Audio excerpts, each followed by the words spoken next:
আপনাকে একটা কঠিন কোশ্চেন করি, পারলে আনসার দিয়ে দেখান। আপনার দল বিশ্বকাপের ফাইনালে খেলবে, সেই দলটাকে ম্যানেজ করার জন্য আপনার কাছে কোচের অপশন আছে দুইজন, লিওনেল স্ক্যালোনি, কার্লো আনচেলত্তি। এখন এই দুইজন কোচের মাঝখানে আপনি কাকে চুজ করবেন, কার উপর ভরসা রাখবেন আপনার সেই ফাইনালের টিমটাকে ম্যানেজ করার জন্য?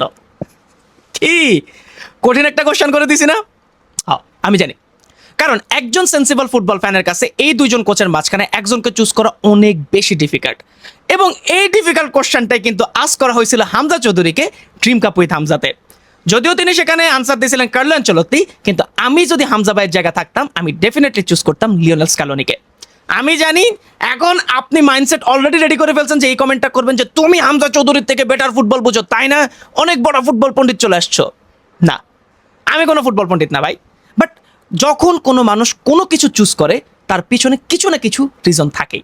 আমারও রিজন আছে কেন আমি লিওনেল স্ক্যালোনিকে চুজ করছি, সেটা নিয়ে আজকে আমরা এই ভিডিওটা করব। কিন্তু লিওনেল স্ক্যালোনিকে চুজ করলে চ্যাম্পিয়ন হবে নাকি কার্লো আনচেলত্তিকে চুজ করলে চ্যাম্পিয়ন হবে আমরা কেউই জানি না। কিন্তু প্রতি সপ্তাহে সর্বোচ্চবার বিকাশ পেমেন্ট করে আপনি হতে পারবেন বিকাশের পেমেন্ট চ্যাম্পিয়ন, এবং আপনাদের মধ্য থেকে 50 জন সর্বোচ্চ বিকাশ পেমেন্টকারী পেতে পারেন smartphone, smart watch, smart TV সহ আরও আকর্ষণীয় সব গিফট। সো এখন থেকে যখনই শপিংয়ে যাবেন পেমেন্ট হবে বিকাশে। কার্লো আনচেলত্তিকে না করে লিওনেল স্ক্যালোনিকে চুজ করার পেছনে আমার কিন্তু 3টা রিজন আছে। Yes, I have 3 reasons. First, personal biasness. Second, emotional attachment. Third, tactical reason. প্রথমে আসি পার্সোনাল বায়াসনেস নিয়ে। আমি একজন আর্জেন্টিনার ডাই হার্ট ফ্যান, এবং লিওনেল স্ক্যালোনি আর্জেন্টিনার ইতিহাসের one of the greatest manager of all time. So এখানে আর কোনো কথাই থাকে না যে কেন আমি ওনাকে চুজ করব। এবং নট জাস্ট অনলি চুজ, আমি ওনাকে যে পরিমাণ ভরসা করি এটা মনে হয় যে আমি পৃথিবীতে কয়টা লোককে এরকম ভরসা করতে পারবে আই ডোন্ট নো। কিছু কিছু ক্ষেত্রে তো আমার মনে হয় যে আমি আমার বোর্ড থেকেও বেশি স্ক্যালোনিকে ভরসা করব। যদিও আমার এখনো বিয়ে হয় নাই, এবং ফিউচারে যদি বই জিনিসটা দেখে সে হয়তো আমাকে মারতেও পারে, যদিও আই কাইন্ডা ওয়ান্ট দ্যাট। এটা জোক মারছে, থাক, যদিও খুব বাজে হয়েছে। বাট আমি এই লোকটাকে ভরসা আসলেই করি। স্ক্যালোনি যদি এখন এসে আমাকে বলে যে তাসিক যাও নদীতে ঝাঁপ দাও, আমি উইদাউট এনি কোশ্চেন নদীতে ঝাঁপ দিয়ে দিব। কারণ আমি মনে করি আমার এই নদীতে ঝাঁপ দেওয়ার পিছনেও তার কোনো ট্যাকটিক্স আছে, এবং আমি যদি নদীতে ঝাঁপ দিই আর্জেন্টিনা কোনো না কোনোভাবে একটা গোল পাইতে পারে। সো এই জন্য আমি তো স্ক্যালোনির প্রতি 100% বায়াস। সে যা বলবে তাই। সে যদি বলে যে আজকে থেকে সে বাংলাদেশের সরকার, আমি তার পক্ষে কাজ করব, তার রাজনৈতিক দল আমি জয়েন করে ফেলবো। সো এরকম বায়াস আমি তার প্রতি। বাট ইমোশনাল অ্যাটাচমেন্টের যদি কথা বলি, এই লোকটার প্রতি আমি অনেক বেশি ইমোশনালি অ্যাটাচড। কেন বলতেছি? ধরেন আমি একটা উদাহরণ দিচ্ছি, রবার্তো মার্তিনেজ বেলজিয়ামের একটা গোল্ডেন জেনারেশন ধ্বংস করছে, পর্তুগালের একটা গোল্ডেন জেনারেশনকে সে ধ্বংস করার পথে রাখতেছে। সে একটা বানায় দেওয়া একটা টিমকে সে নিজের হাতে ধ্বংস করার ট্রাই করতেছে। বাট এই জায়গাটাতে লিওনেল স্ক্যালোনি সম্পূর্ণ ডিফারেন্ট। তাকে যখন আর্জেন্টিনা টিমের দায়িত্ব দেওয়া হয়েছিল প্রচুর জায়গা থেকে ক্রিটিসিজম আসতেছিল যে একটা রুকি ম্যানেজারকে কেন এই টিমের দায়িত্ব দেওয়া হয়েছে। সবাই তার উপর ডাউট আনতেছিল যে সে কি কিছু করতে পারবে কিনা। বাট সে এসব জিনিসকে মাথায় আনে নাই। সে all over the world travel করছে, এবং পোকিমনের কার্ড, থ্যানোসের ইনফিনিটি স্টোনের মতো প্লেয়ারগুলোকে এক এক জায়গা থেকে তুলে আনছে। 22 বিশ্বকাপের আগে যখন স্কোয়াড ঘোষণা করা হচ্ছিল তখন অনেকগুলো প্লেয়ারকে আমাদের দেশের অনেকজন মানুষ কিন্তু চিনতই না। আমি পার্সোনালি অনেক প্লেয়ারকে চিনতাম না। এবং আর্জেন্টিনার ফ্যানদেরকে ট্রল করা হয়তো একটা জিনিস নিয়ে যে তোমাদের দলের কয়টা প্লেয়ার ইউরোপের বড় বড় ক্লাবে খেলে। তখন আমাদের কাছে আনসার ছিলই না। অবশ্যই আমাদের কাছে কোনো আনসারই ছিল না। বাট এখন আমাদের কাছে আনসার আছে, এবং এই আনসারটার পিছনে কার কন্ট্রিবিউশন?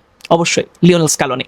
কারণ তিনি যে টিমটাকে বানাইছেন তিনি মেক শিওর করছেন যে এই টিমটার যে প্লেয়ারগুলোকে এখন মানুষ চিনতেছে না, ফিউচারে এই প্লেয়ারগুলোকেই মানুষ মাথায় তুলে নাচবে, এবং তাদেরকে তাদের টিমে মানে নিজেদের টিমে সেসব প্লেয়ারগুলোকে চাইবে।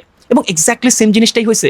22 বিশ্বকাপের পর আমরা দেখলাম যে প্রত্যেকটা বড় বড় ক্লাব এই আর্জেন্টিনার প্লেয়ারদেরকে চাচ্ছিল নিজেদের টিমে, এবং এটার পিছনে লিওনেল স্ক্যালোনিকে আমি ক্রেডিট দিতেই হবে। কারণ স্ক্র্যাচ থেকে না, স্ক্র্যাচেরও পিছনে যদি কিছু থাকে সেইটা থেকে তিনি এই টিমটাকে বিল্ড করছে।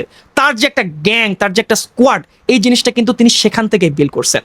সো এই জায়গাটা থেকে তাকে চুজ না করার পিছনে আমার কোনো কারণ নেই। তার প্রতি যে আমি ইমোশনাল অ্যাটাচ সেটা নিয়ে আমি কোনো কোশ্চেন করবো না। কারণ দেখেন উনি আমার টিমকে বিশ্বকাপ জিতাইছে, কোপা জিতাইছে, 32-36 বছর পর ট্রফি বিশ্বকাপ জিতাইছে আমাকে। সো এই কোচের প্রতি আমি ইমোশনালি অ্যাটাচ কেন থাকবো না? কোনো রিজন তো নাই। এছাড়া তিনি যে বললাম যে তিনি স্টার বানাইছেন, এটার একটা ছোট্ট রিজন দেয়, আপনি তাহলে ইজিলি বুঝবেন যে কেন আমি কথা বলতেছি। আর্সেনালের থার্ড চয়েস গোলকিপারও না, আর্সেনালের রিজেক্টেড গোলকিপার এমিলিয়ানো মার্তিনেজকে তিনি বিশ্বের one of the great footballer বানাই দিচ্ছেন। শুধু বিশ্বে না, হিস্টোরির one of the great goalkeeper তিনি বানাই দিয়েছেন, কারণ এরপর একের পর এক ইন্ডিভিজুয়াল অ্যাওয়ার্ড কিন্তু তিনি জিততেছিলেন। এখন এখানে আপনি আমাকে বলতে পারেন যে ভাই তাহলে প্লেয়ারের কি ইন্ডিভিজুয়াল কোনো ব্রিলিয়েন্স ছিল না? অবশ্যই ছিল, বাট তার যে ইন্ডিভিজুয়াল ব্রিলিয়েন্স, তার যে পটেনশিয়াল, এগুলো বের করার পিছনে কিন্তু আঞ্চলতি বলতে স্কালোনির অনেক বেশি অবদান আছে। সো এই জায়গাটা থেকে এসব কারণেই যে তিনি একটা মেগা টিম, মেগা স্কোয়াড বানাইছে, এরপর আমি তো তার প্রতি ইমোশনালি অনেক বেশি অ্যাটাচ।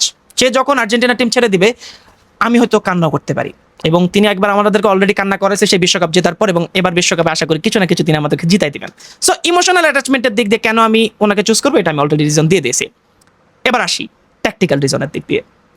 আঞ্চলত্তিকে নিয়ে আমি এতক্ষণ ধরে খুব একটা কথা বলি নাই, but আঞ্চলত্তি is a great manager, one of the greatest manager of history.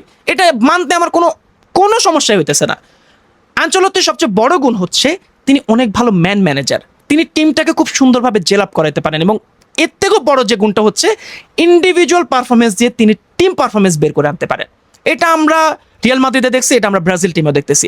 Real মাদ্রিদে তিনি ইন্ডিভিজুয়াল পারফরমেন্স দিয়ে, যেখানে তার অনেক জায়গাতে অনেক ল্যাকিংস ছিল, অনেক পজিশন ল্যাকিংস ছিল, সেই জায়গাগুলো তিনি ওভারকাম করে দলটাকে চ্যাম্পিয়ন্স লিগ জিতেছে, যেটা আমার মনে হয় না যে অন্য কোনো কোচ করতে পারবে। এবং ব্রাজিল টিমে আমরা দেখতেছি যে বিনিকে কেন্দ্র করে তিনি অ্যাটাক সাজাচ্ছেন, লেফট সাইড দিয়ে অ্যাটাকগুলো সাজাচ্ছেন। সো ওই জায়গাটা থেকে ওনাকে ফুল ক্রেডিট দেওয়া যায়। বাট লিওনেল স্কালোনিকে এই জায়গাটাও আমি কেন একটু আগে রাখবো? লিওনেল স্কালোনি প্রথমত এই টিমটাকে নিজে বানাইছে, এবং এই জন্য তিনি হচ্ছে ধরেন যে এই টিমটাকে ফুল কমান্ড রাখতে পারেন, আঞ্চলত্তিও কমান্ড রাখতে পারে। বাট এই টিমের প্লেয়ারগুলো স্টার হওয়ার আগে লিওনেল স্কালোনির ছাত্র, এই জন্য কিন্তু তারা তাকে মানে, এবং তিনিও খুব ভালো ম্যানেজার। শুধু ম্যানেজার না, তিনি টিমের মধ্যে একটা মোটিভেশন দিয়ে দেন, টিমের মধ্যে একটা স্পিরিট দিয়ে দেন, তিনি একটা প্লে স্টাইল দিয়ে দেন, ফরমেশন দিয়ে দেন, ট্যাকটিক্স দিয়ে দেন, যেটা অবশ্য সবগুলো কোচে করেন। বাট আঞ্চলত্তি স্কালোনি কেমনে জানি একটু ডিফারেন্ট ওয়েতে জিনিসগুলোকে অ্যাপ্লাই করে থাকেন, যার কারণে আমরা দেখছি যে আর্জেন্টিনার টিমের মতো টিম কম্বিনেশন দুনিয়ার অন্য কোনো টিম আমরা দেখিনি। ইভেন অনেকগুলো ক্লাবেও কিন্তু আমরা সেই জিনিসটা আমরা দেখি না, যেরকমভাবে আমরা আর্জেন্টিনার এই গেম প্লেতে দেখি। আর্জেন্টিনার প্লেয়াররা যখন ক্যাম্পে আসে, আমার মনে হয় যে কয়েকজন কাজিন একসাথে এসে তারা খেলাধুলা করতেছে। হয়তো দেখা যাবে যে অনেকজন ডেবিউ করতেছে তাদের সেই টিমে, কিন্তু তাদেরকে এমনভাবে কমফোর্টেবল করে ফেলেন তিনি, যার পর আসলে কিছু বলার থাকে না। এরপর তিনি ইন্ডিভিজুয়াল পারফরমেন্সের উপর রিলাই করেন, সেটা শুধুমাত্র মেসির উপর, বাট অন্যান্য জায়গা থেকে একটা টিম গেম বের হয়। তিনি জানেন যে কার কতটুকু পটেনশিয়াল, এবং তিনি জানেন যে কখন কাকে খেলাইতে হবে। এবং স্কালোনির সবচেয়ে বড় গুণ হচ্ছে তিনি অনেক বেশি আনপ্রেডিক্টেবল। স্কালোনি কখন কোন টিমের এগেনস্টে কোন ফরমেশনে খেলাবে এটা কেউ জানে না, স্কালোনি এবং উপরওয়ালা ছাড়া, আমি শিওর এটা। এবং এই জন্যই কিন্তু আমরা 22 বিশ্বকাপে দেখছি যে টিম অনুযায়ী তার ফরমেশন, তার ট্যাকটিক সবকিছু চেঞ্জ হচ্ছিল। সো স্কালোনি ট্যাকটিক্যাল দিক থেকে অনেক বেশি ওভার পাওয়ার্ড, এটা আমার মানতে, এবং আশা করি আপনারা মানতেও খুব একটা আপনারা অস্বীকৃতি জানাবেন না। সো ট্যাকটিক্যালিও আঞ্চলত্তিকে আমি বলবো না খারাপ ম্যানেজার, আমি একবারও বলি না আঞ্চলত্তি খারাপ ম্যানেজার, বাট আমি ট্যাকটিক্যাল দিকেও স্কালোনিকে একটু আগায় রাখবো। সো এগুলো হচ্ছে আমার রিজন কেন আমি স্কালোনিকে চুজ করবো, আঞ্চলত্তিকে না করে। দুজনের নামের মাঝখানে একটু মিল আছে, যার কারণে মাঝে মাঝে একটু আটকে ফেলছি, তার জন্য সরি। এবং আপনি হলে কাকে চুজ করতেন সেটা আমাকে কমেন্ট করে জানান। আর পেমেন্ট সব বিকাশ অ্যাপেই কিন্তু হইতে হবে। সো ভিডিওটা কেমন লাগছে সেটা কমেন্ট করে জানান, এবং পরবর্তী ভিডিও পর্যন্ত সবাই ভালো থাকবেন, সুস্থ থাকবেন। সবাইকে আসসালামু আলাইকুম।